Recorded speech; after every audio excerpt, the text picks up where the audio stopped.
kitegeeza neighbor ayagala mukazi wange.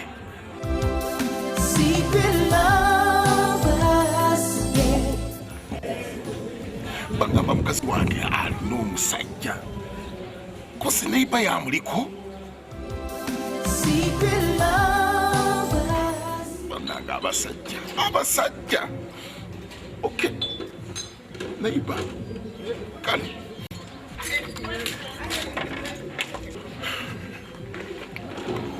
Flavia.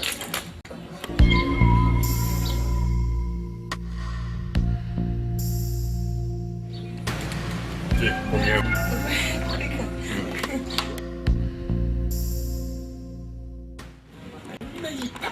Neighbor.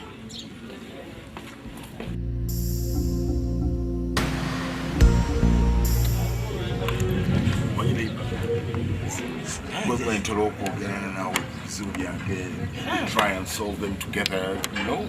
I don't know what you mean. I mean, who else? Now, yeah, I've got a big problem. Problem? A big problem. What's your problem, Che? And I'm going to take it as a neighbor. Abakazi baveko. Abakazi? Nabwamaza abakazi nabavaako. Nabavaako. Nkimanyi. Omanyi. Mukazi wange akoze ekintu ky'essinza. Flavia. Akoze ki? Flavia. Sokoleko.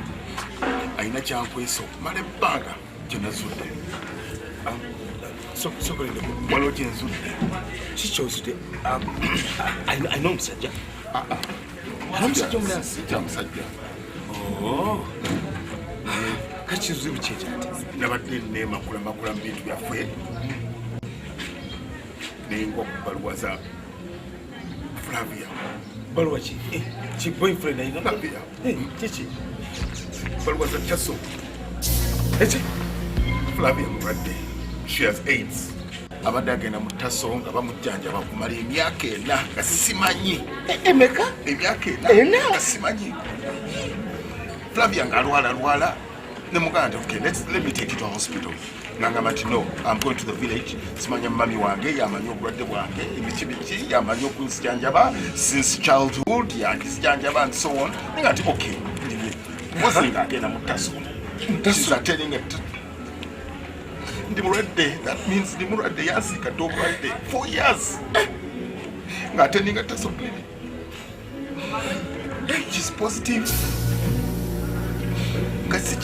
Gasichimanyi achikwese mazima ate kyasinza okukakasa is 2 days ago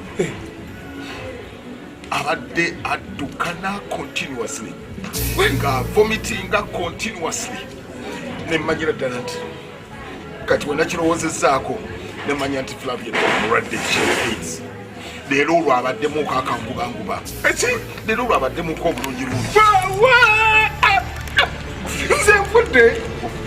Flavia is a set.